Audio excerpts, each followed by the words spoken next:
మత గ్రంథాలన్నీ, ప్రపంచంలో ఉన్న మత గ్రంథాలన్నీ వెతకండి.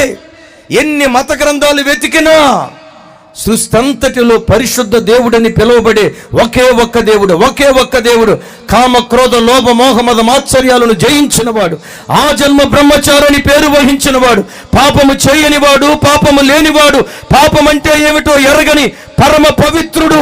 ఈ రాత్రి నేను ప్రకటిస్తున్న నజరేయుడైన యేసుక్రీస్తు ప్రభువారు 2000 సంవత్సరాల క్రితం ప్రపంచ మానవాళికి సవాలు విసిరాడు. ఏమనో తెలుసా? నాలో పాపం ఉన్నదని మీలో ఎవడైనా స్థాపించగలడా?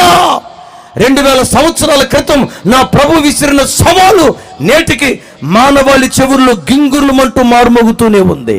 పరిశుద్ధుడు ఒకే ఒక్కడు. దేవుళ్ళు ఎంతమంది అయినా ఉండొచ్చు, దేవతలు ఎంతమంది అయినా ఉండొచ్చు, పరిశుద్ధ దేవుడిని పిలువబడే ఒకే ఒక్క దేవుడు మనం ఆరాధించే యేసుక్రీస్తు.